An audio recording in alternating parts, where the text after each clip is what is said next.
Amém. Alguém sabe qual a diferença entre trabalho e serviço, não? Não? Serviço é quando você faz alguma coisa para quem pode te pagar. Trabalho é quando você faz tudo pelo que você quer oferecer, sem esperar receber coisa alguma. Vou repetir. Serviço é quando você faz alguma coisa esperando o que você merece receber. Trabalho é tudo aquilo que você faz para entregar tudo o que você tem para oferecer. Você trabalha. E hoje a gente vai celebrar a ceia. E eu senti no coração de fazer algo aqui hoje um pouco diferente de tudo que a gente já fez até aqui. Não combinei nada com ninguém e fui guardando e deixando Deus trabalhar isso no coração para a gente poder... Você recebeu a imagem aí, Daniel? Beleza. Seguinte, você vai meditando aí, vai compartilhando. Paulo, quando escreve a respeito da ceia, ele diz assim: quando a gente se reúne, lá em 1 Coríntios 14, abre lá, 1 Coríntios capítulo 14.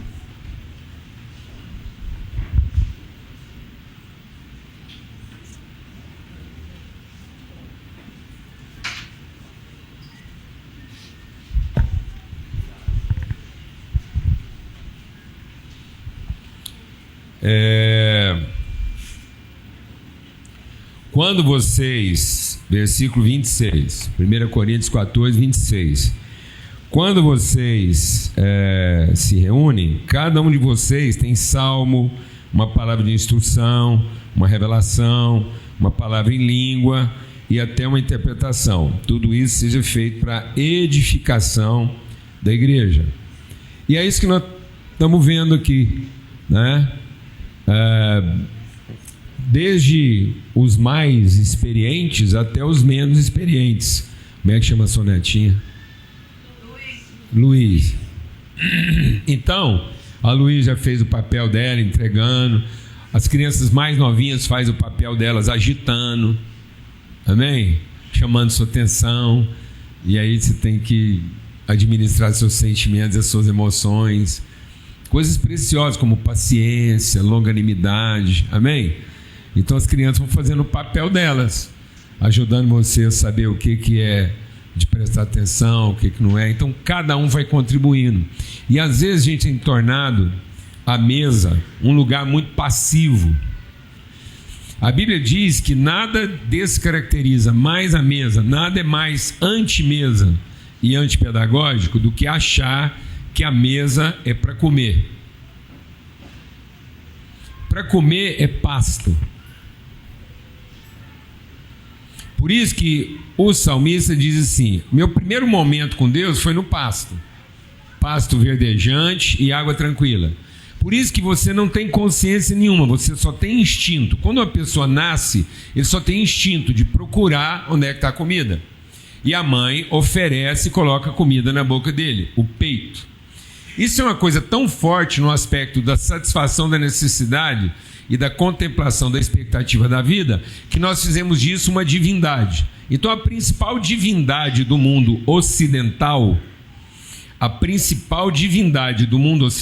quando o evangelho saiu do contexto oriental familiar e entrou no contexto ocidental da sobrevivência, da idolatria. Então, quando o evangelho finalmente chegou no mundo das idolatrias, ele encontrou um peito.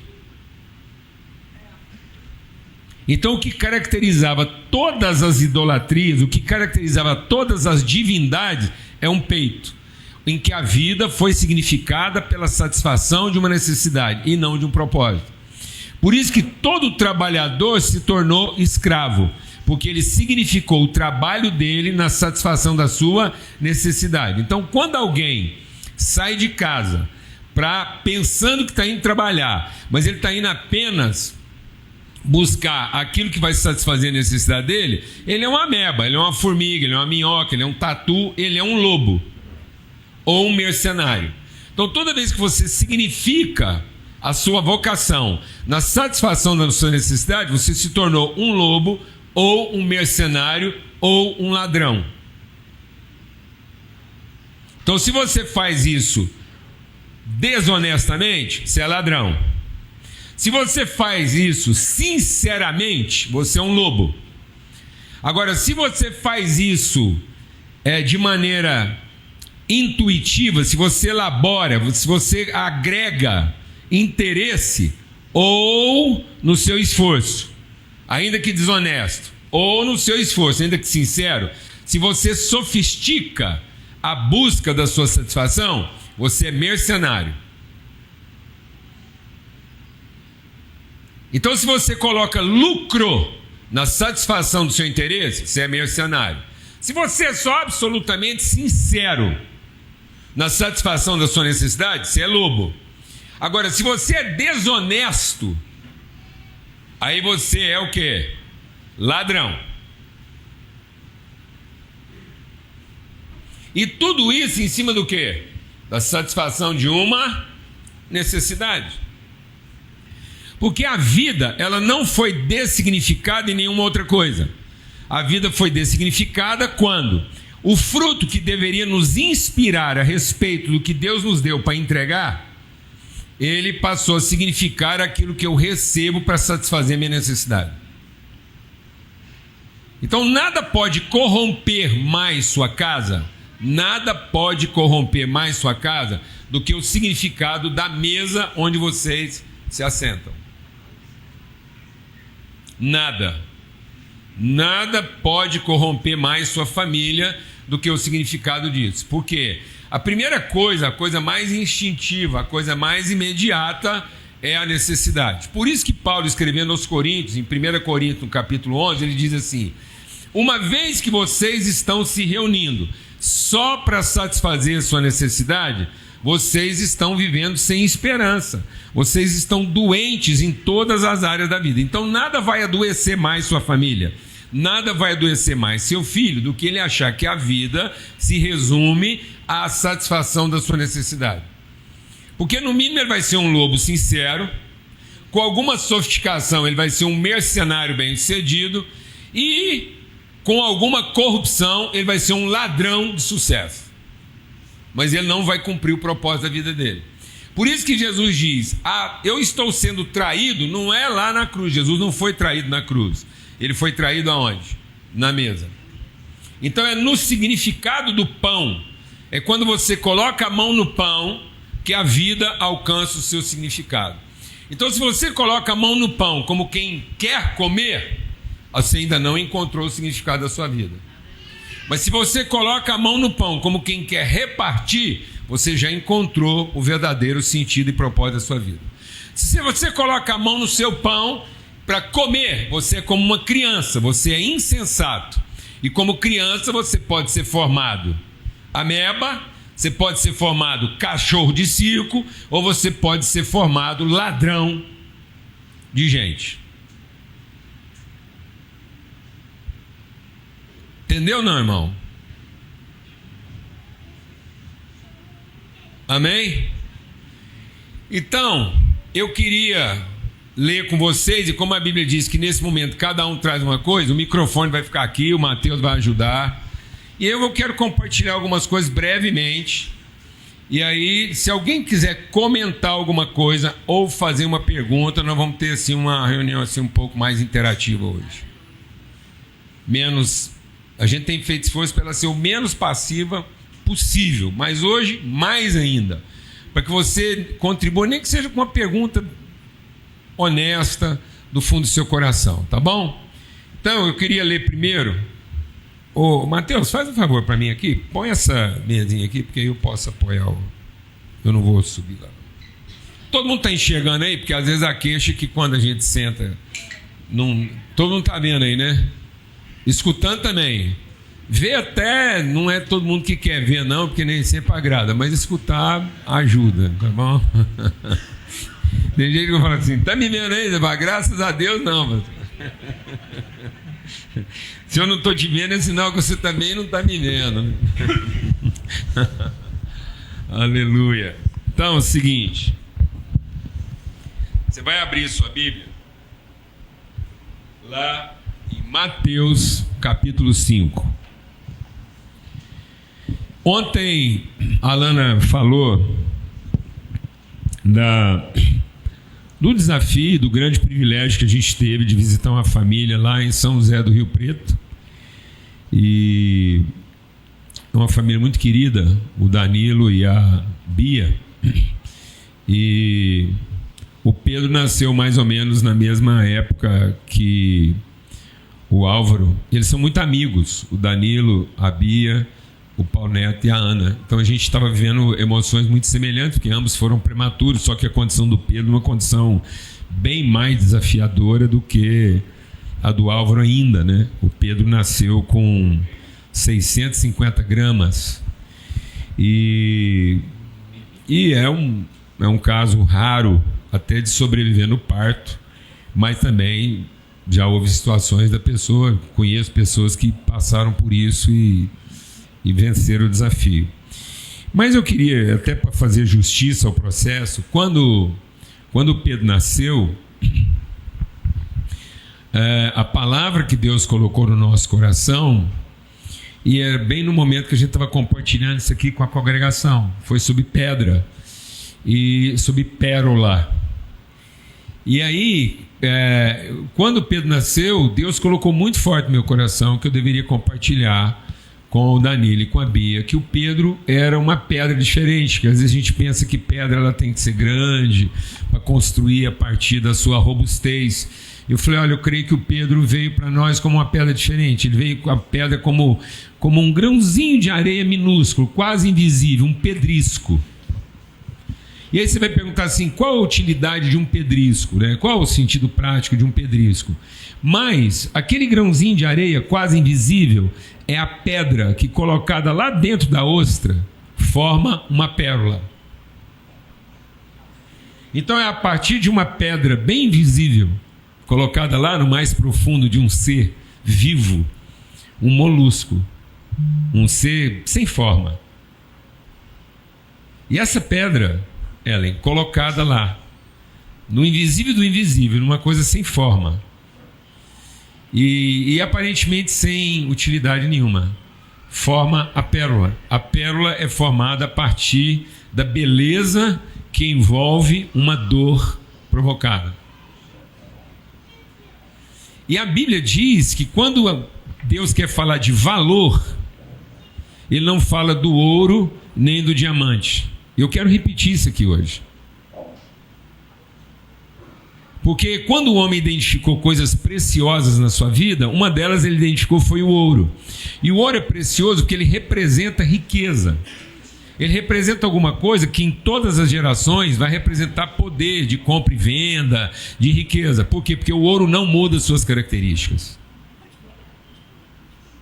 Então, e aí o ouro é avaliado pela sua quantidade. A pessoa, quanto mais ouro, mais poderosa ela é, porque ela tem, em qualquer época da vida ou em qualquer lugar do mundo, ela tem alguma coisa que tem suas características preservadas e pode significar o poder que a pessoa tem de compra e venda.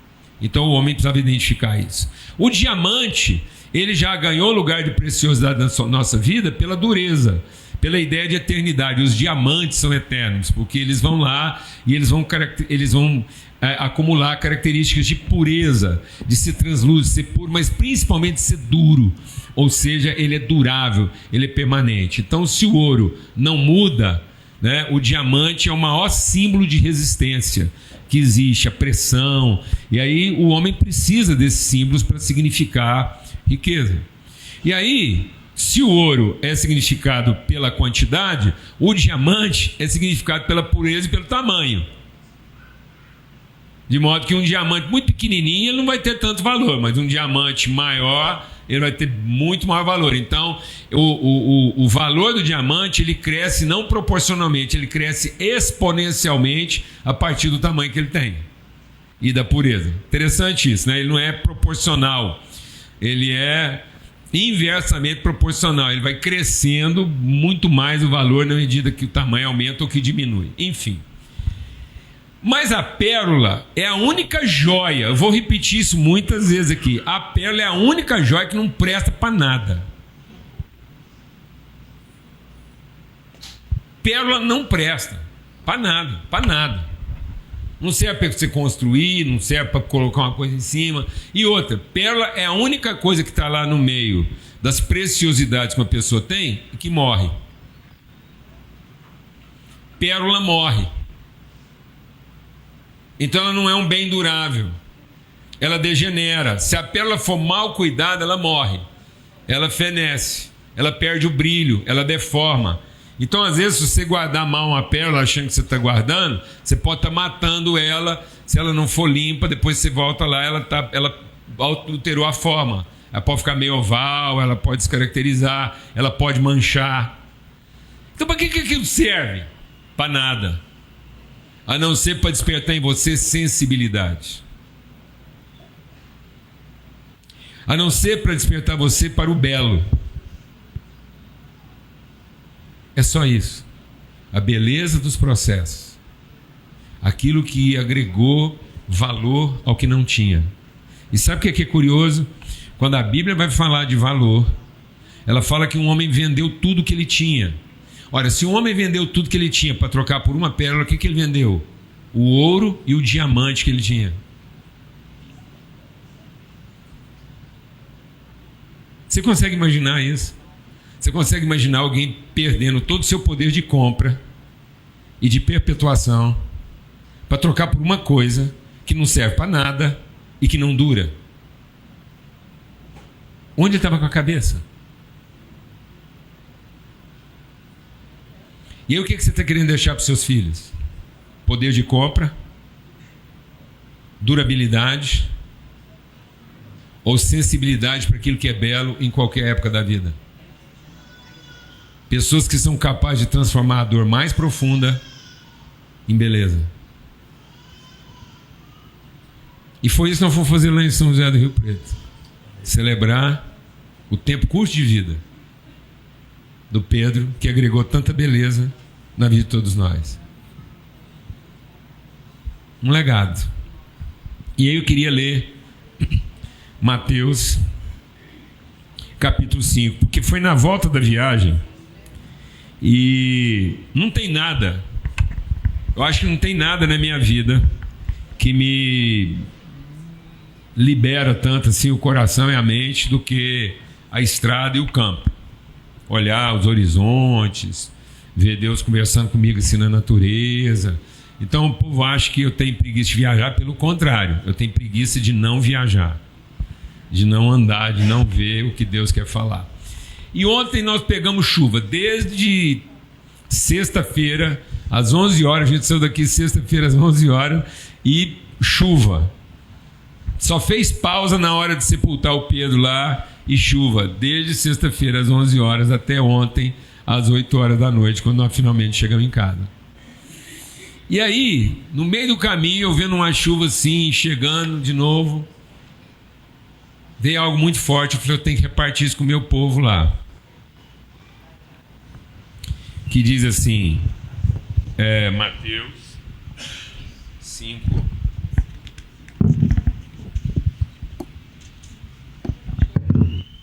É,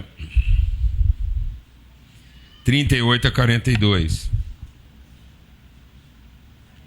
Diz assim, eu não ia acertar não, porque está em Marcos, como é que faz? Agora eu acerto.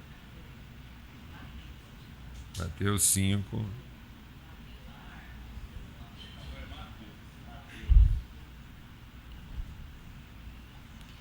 E acho que não vai ser 38 também não.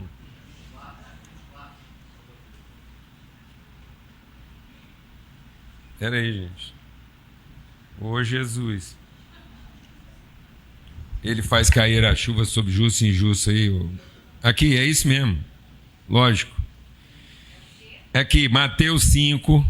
É só porque eu anotei a referência errada. É Mateus 5:43. Eu tinha anotado 38 aqui, mas é o 43. Diz assim, está no Sermão do Monte. Vocês ouviram o que foi dito: ame o seu próximo e odeie o seu inimigo. Mas eu digo: amem os seus inimigos e orem por aqueles que vos perseguem.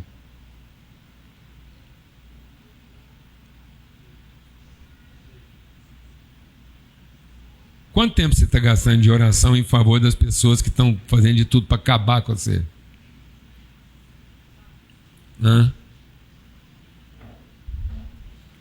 E Deus falando assim que não era pra você não precisa gastar tempo orando pelas pessoas que você quer bem. Você pensou que em vez de a gente estar orando pelas pessoas que a gente ama, a gente tinha que estar orando pelas pessoas que odeiam a gente? Já parou para pensar isso, meu amigo?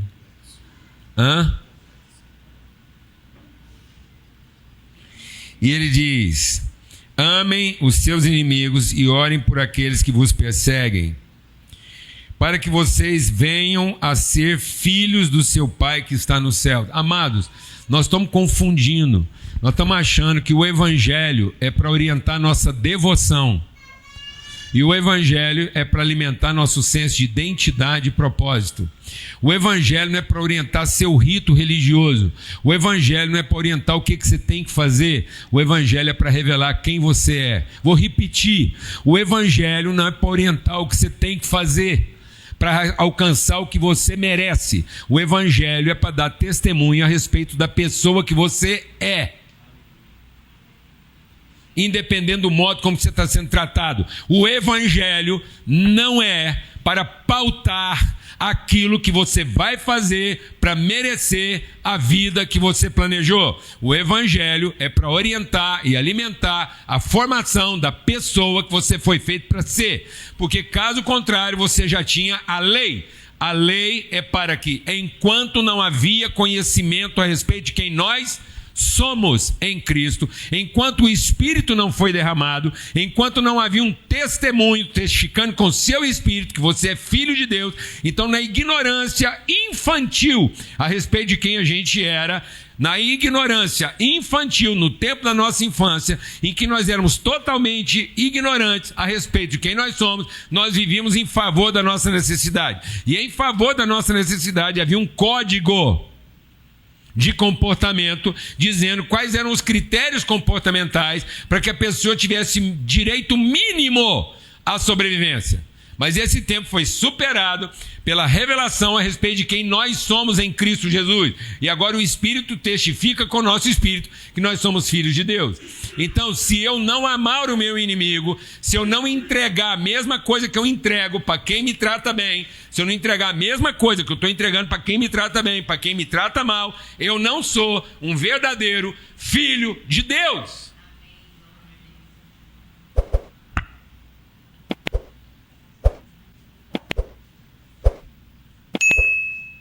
Amém, meus irmãos? Eu sou um ignorante devoto. Eu ainda estou vivendo a vida pelo padrão comportamental das pessoas e, consequentemente, do meu padrão comportamental. E ele diz assim, porque ele faz raiar o seu sol sobre maus e bons e ele derrama chuva sobre justos e injustos. Se vocês amarem apenas aqueles que amam vocês, que recompensa na vida vocês terão? Até os publicanos, até os ignorantes, os idólatras, os adoradores de imagem, os que veneram ídolos. Ninguém precisa da ajuda do Espírito Santo para viver uma vida baseada em meritocracia.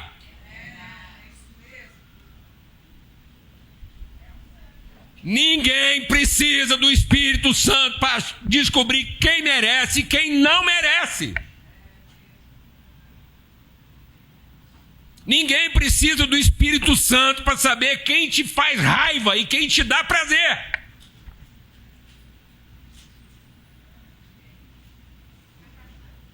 Ninguém precisa do Espírito Santo para saber o que é direito. Uma vaca com o cérebro do tamanho de uma azeitona na beira de um coxo sabe usar o chifre para garantir o direito.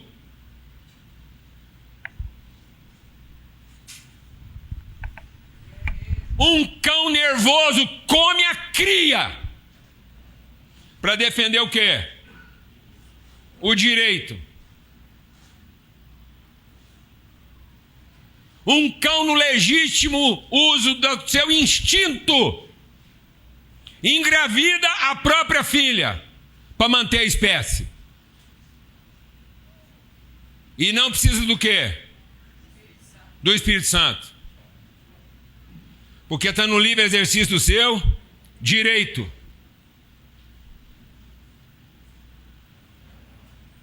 Você está entendendo isso, irmão?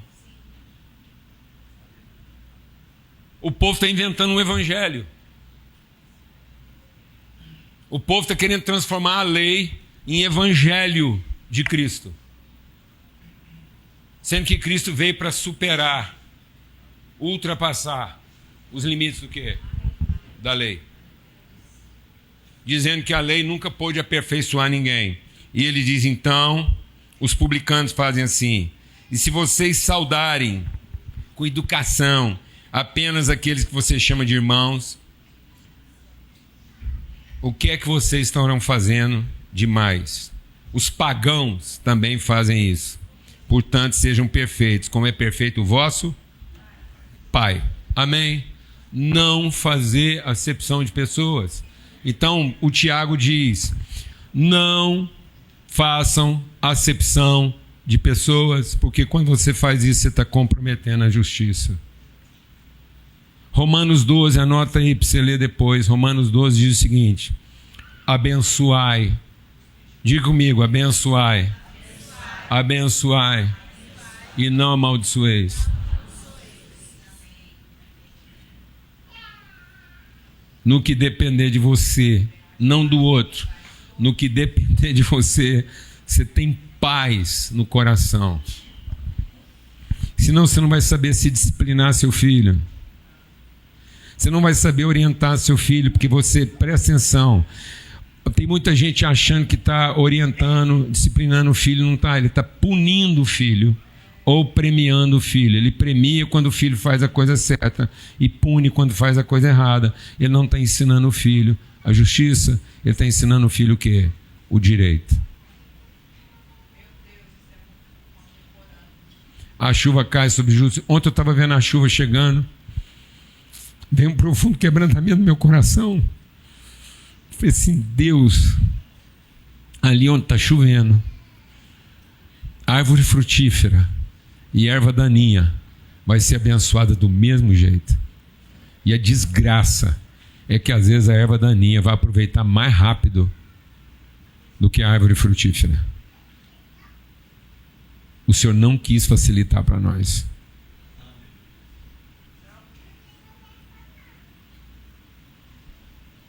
O Senhor de fato está investindo para que a gente seja gente grande. O Senhor decididamente não quer um mundo de meninos. Porque o Senhor não está facilitando. Deus não vai facilitar a sua vida, Mateus. Deus não vai facilitar a sua vida. Ele não vai fazer chover só na parte da terra que deu certo.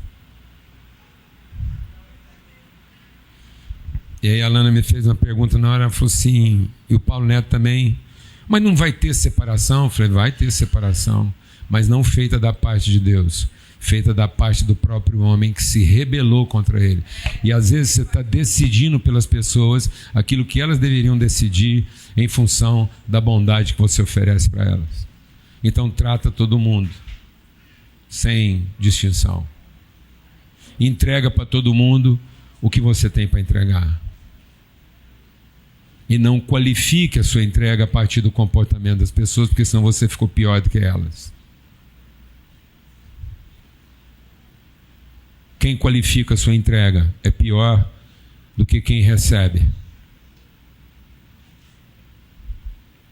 Por isso que Jesus diz, a mão daquele que me trai está comigo na mesa. Eu vou te falar uma coisa, se você não tiver alguém na sua vida que seja capaz de destruir você completamente, e você entrega para essa pessoa a mesma coisa que você entrega para alguém que está fazendo bem para você, Você ainda não chegou no ambiente pleno do Evangelho.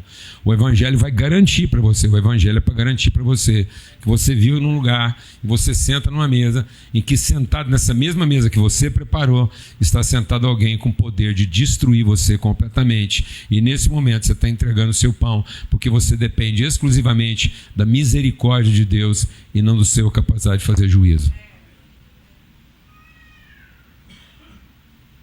Porque senão você vai ser uma pessoa menor do que a pessoa que você foi feito para ser. Você vai se tornar menor do que quem está traindo você. Agora eu queria que alguém comentasse alguma coisa, fizesse alguma pergunta, está aberto aqui. Eu sei que às vezes no começo fala assim, não tem problema não. Dá um tempinho, levanta a mão. Alguma coisa que a gente compartilhou aqui, você gostaria de aprofundar um conceito, levanta a mão, o microfone vai chegar até você aí e a gente vai repartir. Ou às vezes você quer acrescentar ou até dar um testemunho, você fica tranquilo. Olha lá, Mateus. Às vezes na hora assim, e aí, é isso mesmo? Então eu estou sabendo que às vezes, como é que eu faço? Pode falar, meu irmão. Paz a todos. Eu gostaria, se fosse possível, o senhor repetisse a questão da diferença do trabalho e do serviço e a questão do evangelho, o que fizeram do evangelho, né? E que, se nós, uma sugestão, quem pudesse gravar, todo mundo tem um WhatsApp aí, que pudesse ser gravado, tá gravando, compartilhar. Não, mas usar para compartilhar já com amigo, maravilha. Agora na frente. Obrigado, pastor. E serviço é exatamente isso. Serviço é uma relação meritória. Serviço é uma relação meritória. Serviço é troca. Serviço não tem oferta. Serviço é aquilo que é uma atividade combinada a partir de uma remuneração merecida. No serviço cabe um protesto. No trabalho não cabe protesto. Vou pedir a ajuda dos causídicos presentes aqui. Você sabia que existem algumas atividades contempladas na humanidade? É um consenso na humanidade. Que existem algumas atividades que não caberiam à ação trabalhista? Uma delas é médico. Outra delas é pastor. Você sabia que quem lida no ministério não cabe à ação trabalhista? Não caberia a ação trabalhista de um médico contra a instituição que ele trabalha? Mas isso vai mudando, viu, amados? Isso vai começar a mudar. Mas não caberia. Era um senso ético de que quem fez opção de sacerdócio não poderia protestar contra uma remuneração devida. Mas nós estamos acabando com esses valores. Nós estamos acabando com esses valores até no casamento, quem dirá no resto?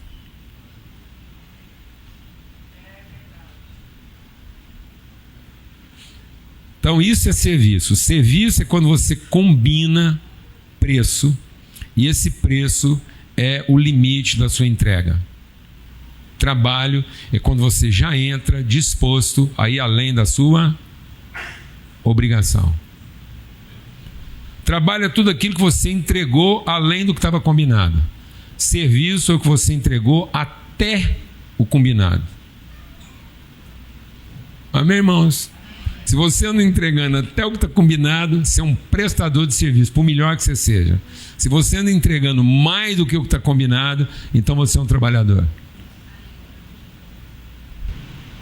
E é isso. Então, se eu não tiver essa disposição, eu não estou garantindo. Então, Jesus diz assim: quem garantiu o traidor na sua vida fui eu. Porque se você não tiver um traidor no seu contexto, então tudo que você está fazendo é prestação de serviço. Se você conseguiu estabelecer um ambiente totalmente asséptico, que você garante nenhum tipo de prejuízo, você é um prestador de serviço. Mas se você tem como garantia que você vai ter a mesma disposição, a mesma entrega, a mesma alegria, sabendo que alguém ali do seu lado pode te causar um dano irreparável, você é um trabalhador. Amém? Se o seu ambiente é asséptico, você é um interesseiro. Se o seu ambiente é asséptico, seletivo, ou você está no grupo do lobo, ou no grupo do mercenário, ou no grupo do ladrão. Porque, tá vendo? O que está de comum entre o lobo, o mercenário e o ladrão? O prêmio. O resultado. E o que está só no grupo do pastor? A entrega. Por isso que Jesus diz: o amor do meu Pai está revelado na espontaneidade da minha oferta. Então, se a sua oferta, não, presta atenção, o amor do meu Pai está revelado na espontaneidade da minha oferta. Se a minha oferta não for espontânea, é porque eu eliminei da minha universo quem? O traidor. Eu eliminei o prejuízo. Eu eliminei o dano. Então a minha oferta não é mais o que? Espontânea. Ela está garantida no seu resultado. E aí não é mais amor, ou é necessidade, ou é interesse, ou é cobiça. Amém? Para ser trabalho, tem que superar a sua necessidade, seu interesse e a sua cobiça, a sua ganância. Mais alguém quer perguntar? Como eu quero perguntar. Ah lá, peraí, quem tá? Vou levar lá. Opa. Eu levo lá. Vai perguntando e vai levando. Vou perguntando. O trabalhador tem sentimento quando ele é comido pelo trabalho? Dor. Ele pode chorar? Pode. Aliás, se ele não pode chorar, se entristecer? Se ele não chorar, é porque ele é alienado. Aí ele não é trabalhador, ele é um insensível. Ele é... Como é que chama aquilo quando dá no leproso lá? Ele não tem mais sensibilidade de toque. Hã? Não. Porque é o seguinte, presta atenção. Só será oferta se houver dor. Se não, é indiferente. Se aquilo não está doendo em você, se não tem lágrima, então não tem sacrifício. Mas o sacrifício tem que ser vivo, espontâneo. Então presta atenção. Se não houver dor no sacrifício, não é sacrifício. E se não houver sacrifício, então é holocausto. Então, o que é o sacrifício? É a iniciativa da oferta.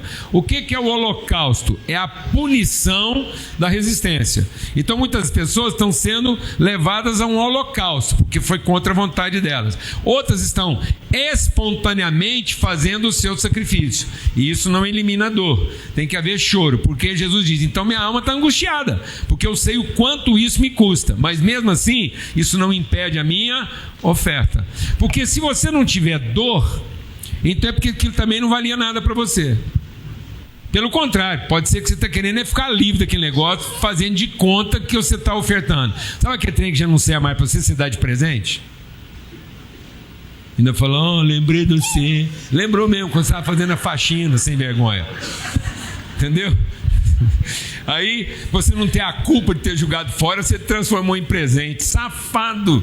Que você pegou um trem que já era descartável e ainda transformou em benefício para fazer o outro se sentir culpado de estar recebendo alguma coisa. Ah, pro inferno! Descarte.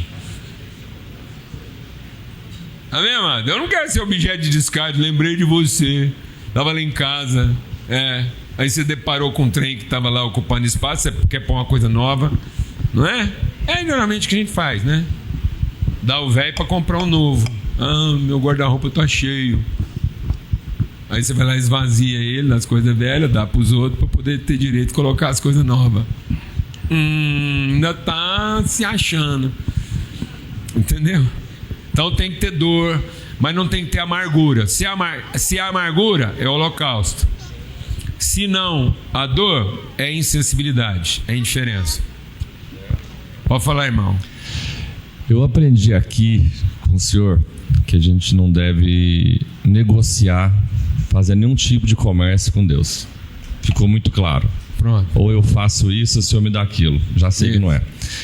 E eu vim fazendo um trabalho em 2024 de descoberta e sempre me vigiando. Não faça nenhum tipo de comércio. Aí eu comecei a conversar muito e pedir muito e tudo mais.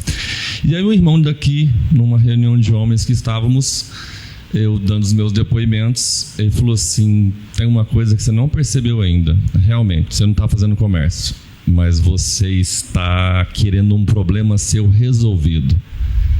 Já está bom, já aprendeu que não deve fazer comércio, acabou de aprender que não pode só pedir por um problema resolvido, você tem que se entregar a ele por ele.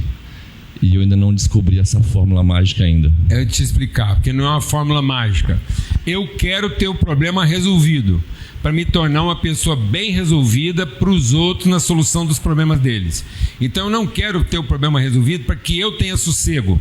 Eu quero ter o problema resolvido para que eu seja um instrumento de paz, para que todo mundo que tiver um problema parecido, ao olhar para mim, encontre o quê? Esperança. Amém. Porque naquilo que eu for consolado, eu vou consolar outros. Então, eu quero ser um homem de problemas o quê? Resolvido. Porque eu quero ser inspiração para aqueles que estão enfrentando problemas. Mas para ser um homem de problemas resolvidos, eu tenho que ser um homem de quê? De problema. Então eu vou saber que acabar de resolver um, já tem o quê? Outro na fila, glória a Deus, e geralmente pior, glória a Deus, porque você vai de fé em fé. Então toda vez que você resolve um problema, tem um pior te esperando, glória a Deus. Pode ouvir um amém, amado? Fala assim, aleluia. Porque você não vai na academia para levantar cada vez menos peso? Quem aqui está indo na academia para cada dia levantar menos peso? Falou, gente, hoje eu estou levantando 20, semana que vem, graças a Deus, eu vou poder levantar 10. Eu quero chegar no dia que eu estou levantando só 500 gramas. É isso? Você vai? Não. Não, estou chocado, mas tem gente, tem um punhado de crente que é assim. A maioria dos crentes que eu conheço, vocês vêm aqui e falam assim, Deus, graças a Deus, agora eu estou sofrendo, mas se Deus quiser, semana que vem eu vou sofrer menos. Não está sofrendo nada. Você não quer sofrer nada? Morre. Fala assim, Deus, eu quero dormir hoje, não amanhecer em casa. Aqui nessa vida, amado, é para puxar ferro cada vez mais pesado, é para puxar carga cada vez mais distante, amém? É para enfrentar a estrada cada vez pior, é para lidar com gente cada vez mais difícil. Você começou lidando com gente fácil, você vai cada dia lidar com gente mais difícil. É por isso que eu estou sempre querendo ajudar uma outra igreja, é para vocês não pensar que vocês são o povo mais difícil que eu já ganhei a alcançar. Glória a Deus. Porque se eu ficar só aqui, vocês falam assim, Paulo Júnior alcançou o limite da dificuldade dele. Não, se eu estou conseguindo ajudar a gente no outro lugar, é porque fora daqui já tem gente mais difícil. Eu conheço gente mais difícil, glória a Deus. Aleluia. Estamos indo atrás de problemas o quê? Maiores. Amém, meu irmão? Então naquilo que eu estou vencendo por quem? Pelos outros, como filhos de Deus. Por isso, amados, que ninguém tem maior amor do que dar a vida pelo seu próximo. Quem é o seu próximo? Sabe o que acontece? O nosso problema é que a gente traduziu o próximo como quem está perto, e não próximo como quem vem depois de você. Então tudo que você está sofrendo é em favor de quem? Do seu próximo. Não é do seu parente. Parente, ilusoriamente, ele estará sempre perto de você, e você não vai ter ele sempre perto de você. Então faça com que aqueles que hoje estão perto de você sejam os seus próximos.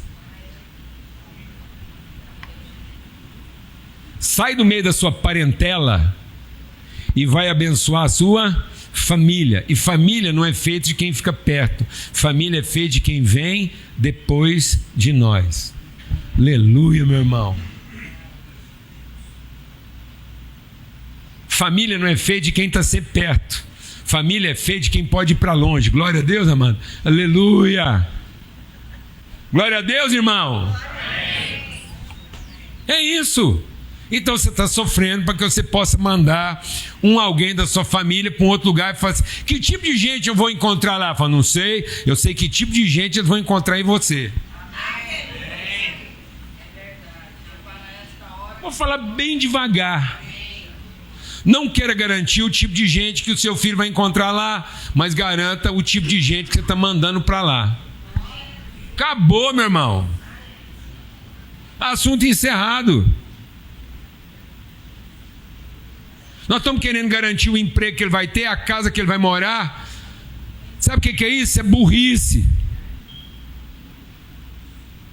Isso é estupidez. Isso é ignorância. Você está mandando um escravo para lá. Tudo apavorado agora. Tudo apavorado no reino dos escravos. Gente que gastou 30 e tantos anos. 30 e tantos anos de vida. Voltar para esse país como? Algemado. 30 e tantos anos de vida sem ver filho. Sem participar do enterro de uma tia. Com a culpa de não estar cuidando dos pais.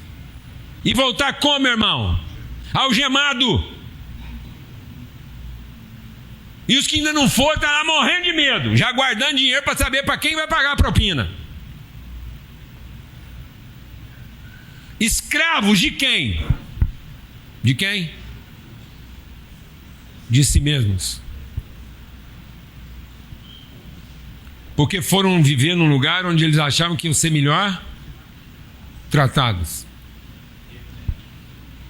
Melhor remunerado, ter garantia. Isso não é justo. Pessoas que estão vivendo para garantir direito e não para garantir o quê? Justiça. Amém, irmãos? Glória a Deus. A chuva cai sobre justos e injustos. O sol nasce sobre bons e maus. Que graças ao Pai, Ele não faz acepção de pessoas. Fazendo assim, vocês serão verdadeiramente filhos do vosso Pai. Você quer saber que você está andando conforme o Espírito de Cristo? Não é o culto que você frequenta porque você gosta. Não é a igreja que você frequenta porque é abençoada. Você quer saber que o Evangelho está transformando você? É porque finalmente você consegue entregar a mesma coisa para quem te trata bem e para quem te trata mal.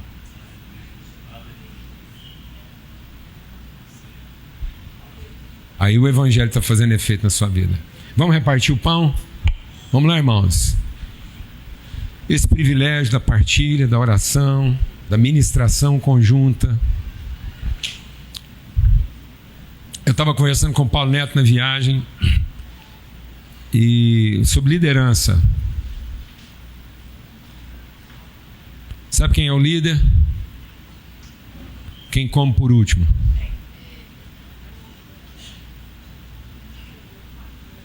Você está ensinando seus filhos a ter direito de comer melhor e primeiro, ou você está ensinando seus filhos a ter condição de comer por último?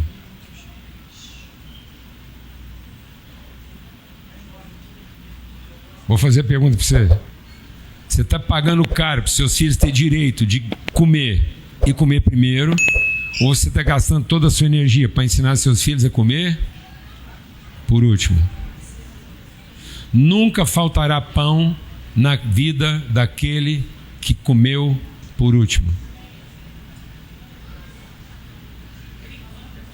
Mas nunca vai faltar veneno na vida daquele que tem o direito de comer primeiro. Vai ter sempre alguém querendo matar quem come primeiro. Vai ter sempre alguém querendo abençoar quem comeu por último. Glória a Deus, Belamino. Não vai faltar veneno na mesa de quem só come primeiro. Até um filho vai querer matar o pai que só comia primeiro.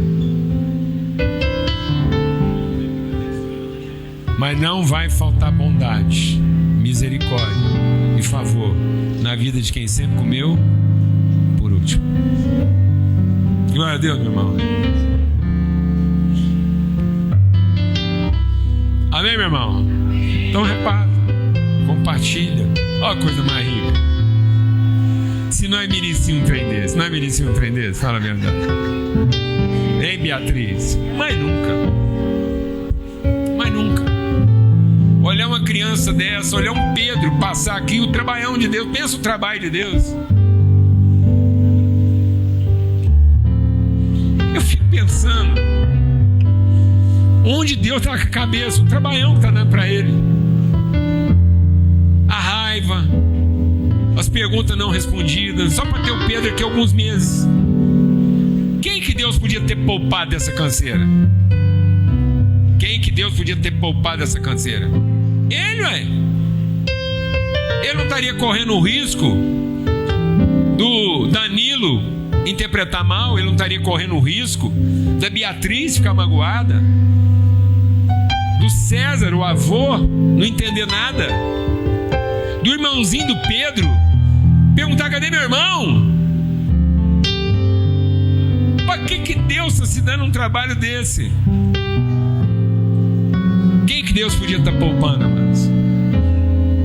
Quem que Deus podia estar poupando exatamente agora, fazendo a chuva cair só onde tem coisa boa e o sol nascer só onde vai funcionar? Ele, meu.